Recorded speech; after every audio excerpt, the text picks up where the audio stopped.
the latest point of contention with a star quarterback and his team. Because I say this a lot, and I said it a lot on Monday's show, kind of reacting to the Super Bowl, and that is that the NFL is a copycat league, right? I'm sure you're sick of me saying that, but it's true. One team, one player does something successfully, does it differently, and now all of a sudden now players, coaches, teams try to emulate that to have their own sort of success. So what is the latest edition of the NFL being a copycat league? Well, that is Tom Brady not only going to Tampa Bay, right, leaving the nest of New England after 20 years of a successful run, 6 championships, 9 Super Bowl appearances. Not only did he leave New England to go to Tampa Bay, not only did he win a Super Bowl, he did so by getting some say in the team, acting as almost a partner in the Buccaneers with Jason Licht, their general manager, with Bruce Arians, their head coach, and almost being a coach on the field, being a conduit, if you will, between the front office and the players on the field. He was almost like an in-between mix. So he had some power. He was allowed to make some decisions, or at least have some influence on some decisions. And what happened, as we know, they won the Super Bowl. Well, guess who's taking note? Aaron Rodgers has taken note of that. And as we know, after that NFC title game loss, he put some doubt as to his future in Green Bay. Deshaun Watson put out some doubt, and really, forget doubt. He is done with this organization for a few different reasons, because he doesn't like the direction that the franchise is going in. And most recently now, Russell Wilson, earlier this week, put out and voiced his frustrations about the offensive line. Saw what Tom Brady did, and now he's trying to gain more input into decisions made by the Seahawks. So I want to ask you this. So we'll get this started off here. I'd love to get your thoughts on Facebook, Worldwide Sports Network, Twitter, WWSRN_. You know, tweet me directly at Ryan Hickey Show. Do you believe NFL players should have input on personnel decisions, on team decisions, whether to sign a player, whether to trade for a player, whether it's to hire a certain head coach or fire a coach? Do you believe players should have the ability to have input and have their voice be heard when big decisions are being made? Do these players like Russell Wilson, Aaron Rodgers, Deshaun Watson have a right to be upset that their voice has been ignored throughout the process? My answer is 100%. They deserve to have a say. They deserve to have input. They should be upset that they're being basically ignored. And they have a real beef that I think is legitimate. Now, let me just say this before I get going here, because it is open up Pandora's box a little bit. This privilege, in my mind, is reserved for the elite of the elite, mostly for the most part franchise quarterbacks. But if you're an elite lineman, linebacker, whatever, if you're one of the best players at what you do, I think you do deserve a say in what goes on your side of the ball. Whether it's a coaching hire, head coaching hire, trade for this player, sign this player, release this player, I think that you should absolutely consult with some of the best players and leaders on your team. I mean, it makes no sense why they wouldn't be consulted. I'll give you an example here, and I want to relate to at least what I do in the radio field. So if you're unaware, Ryan Hickey here, hello. I am, as my full-time job, a radio producer at CBS Sports Radio. I work for the Zach Gelb Show. So despite me working directly with Zach every day, right? Zach is the host, I'm the producer. So my role is to do whatever I can to have Zach prepared and try to have the best show possible. But Zach is the host. He is the talent. He is why people go listen to the show. But despite me working, if you want to see it as a producer, almost working for Zach in a way, he's not my boss. I have two bosses, David and another boss, Mark. They're the ones who hired me. They're the ones who promoted me. They're the ones who really I technically report to. But with that said, if Zach doesn't think I'm doing a good enough job, if he doesn't like my producing style, thinks I'm lazy, doesn't like the way I approach things, doesn't think I'm bringing the best out of him, he has the right to go to management. And because he doesn't have firing power, he doesn't have hiring power, he can make a suggestion that, hey, I know you guys hired Ryan. I know you guys like Ryan. Hopefully that's what they're saying. But I don't think he's doing a good enough job. I think we can do better at the producer position for X, Y, and Z. And he can make a suggestion. Now, I think personally it'd be wise for Mark and David, my bosses, to listen to Zach and take his advice and act on it. Because again, you are working directly with this person every single day. Zach is the host. People go listen to the show for him. If he feels like he is not getting the best out of his producer position, shouldn't you make a move? And with that said, if they do make a move, let's say I'm fired. Yeah, knock on wood. Hopefully Zach and my bosses are not listening. But if they do fire me and that position is open, Zach is not the one doing the hiring, right? Despite him being the show, despite him or this position working directly with him, it is Mark, it is David, the bosses that are the ones doing the hiring and making the final decision. With that said, shouldn't you want the talent, the host of the show, to have some sort of say, have some sort of input, where maybe they meet with, let's say, the final 3 or 4 candidates, finalists, and Zach has said, hey, I like what this guy brings to the table. Hey, I think this guy would work best with me, blah, blah, blah, blah, blah. He gives his voice. He gives his thoughts. Because at the end of the day, again, the producer is the one working directly with Zach. He will have input on whether the show gets better or it gets worse.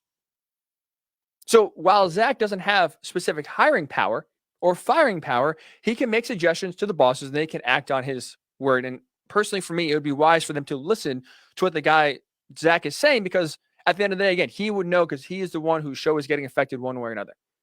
So with that said, shouldn't we have the same approach and philosophy when it comes to the quarterback position? Because what do we always say about that position? It is the most important position in all of sports.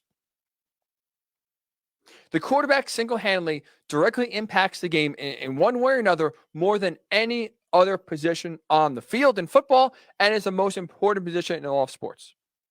So with that said, with the importance so heavy, with teams' futures of a play, of a game, of a season, so reliant on one guy, shouldn't we give that respective player a voice, a say in whether it's trying to trade for a player, cut a player, sign a player? Maybe it's a position coach, or hey, the offensive coordinator is going elsewhere. What do you think we should do? What direction would you like to head in for the next offensive coordinator? Maybe it's a head coach. Hey, what way do you think, what kind of direction the head coach would be to make this team better going forward?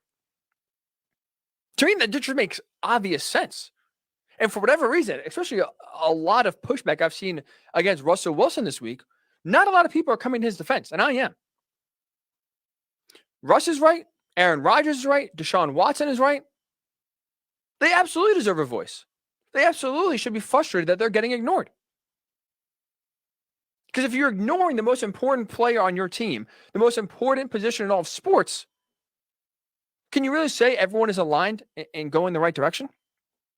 I want to bring up some classic NFL cliches, some coach speak, if you will. We're all sick of them. We hear them every single day, but there's a reason why they're said, right? Pulling in the right direction is one that's used a lot, especially front office-wise. Hey, we're trying to all pull in the same direction. Everyone is on the same page. We got to get everyone on the same page if they're not on the same page. And of course, another cliche, hey, there's only one goal in the building, that's to win. These cliches are repeated over and over and over again to ad nauseum at some points, to be honest. But they're repeated over and over and over again because it's not the case. It's not a given that everyone in the organization is pulling in one direction, that everyone in the organization is on the same page. That's not a given. If anything, it's more rare than common in the NFL. And here's a perfect example. We will go right to Seattle, where again, Russell Wilson, he's the one who is the latest to voice his opinion, frustrated with the offensive line, frustrated of getting hit. Pete Carroll, the head coach, is a defensive-minded guy. Now, really, he's more of a motivator. He's more of a CEO at this role, but he has a defensive background. Well, despite that, he was the one who made the decision to fire offensive coordinator Brian Schottenheimer in the offseason. He wants to move in a new direction. He wants to run the ball more going forward in offense. Well, you know who didn't like that decision? You know who liked Brian Schottenheimer, thought he was the right coach to be coaching the offense? Russell Wilson. So here's what I'm saying. Shouldn't this be a collaborative effort? Because let's call it for what it is. This is not the Legion of Boom Seahawks. This team, their hopes and dreams of a Super Bowl championship rely on number 3's shoulders. If Russell Wilson plays well, and you saw the first 8 games of the year, this team is legitimately good enough to win a Super Bowl. If not, if the offense goes off the rails, if players get hurt, if the team is not on the same page, guess what? The second half of the year happens, and the Seahawks stink.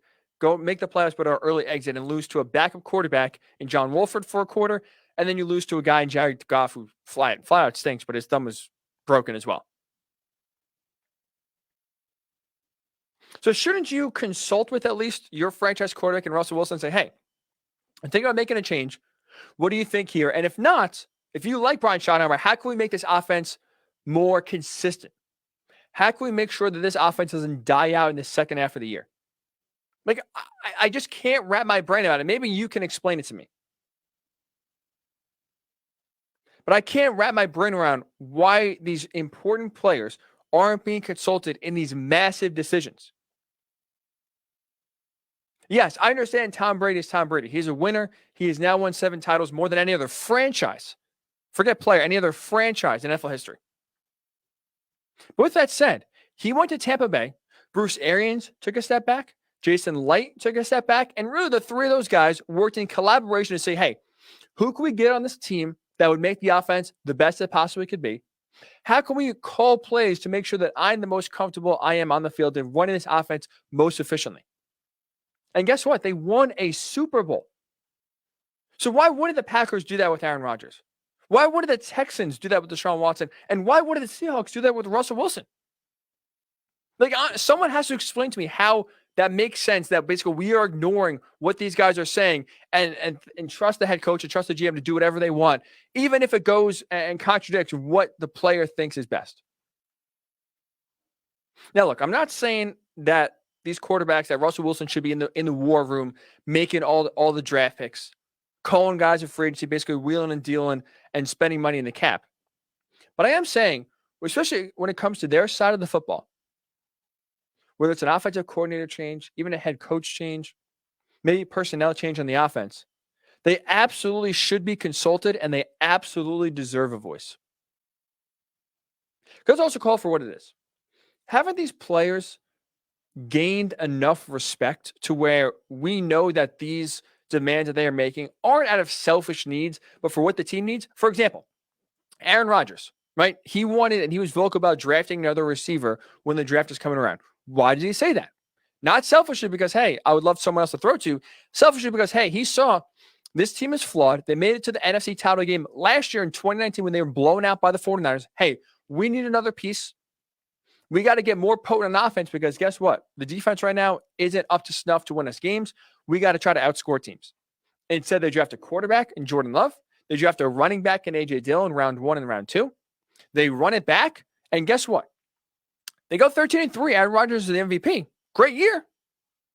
But in the NFC title game, are you really telling me the Packers couldn't have benefited from another receiver? A consistent receiver? Because outside of Devontae Adams, Marquez Valdez-Scantling, Alan Lazard, Equanimous St. Brian, none of those guys were consistent. None of those guys could be relied upon. And guess what? When Devontae Adams didn't have the best day, when he was covered and taken away by that Buccaneers defense, no one else stepped up. You can blame Aaron Rodgers, sure. Blame the defense, sure. But at the same time, he wasn't given an option, a second option, a reliable option to throw to. Russell Wilson, he is complaining this week about a lack of an offensive line, and he wants to get a better unit. Why is he complaining about the offensive line? Let's look at the stats here. I don't know. Maybe because he's been sacked 394 times in 9 seasons. 394. The guy has been just getting crushed. He's been a crash test dummy back there. Because his offensive line, in the 9 years, they've had plenty of time. They haven't fixed it. It's gotten marginally better, but it's still putrid. It's still awful. He's not saying that selfishly because, hey, I'm looking out for me. He's saying it selfishly because, hey, we're calling a lot of deep routes. Well, we can't block long enough for me to throw these deep routes. I need some protection.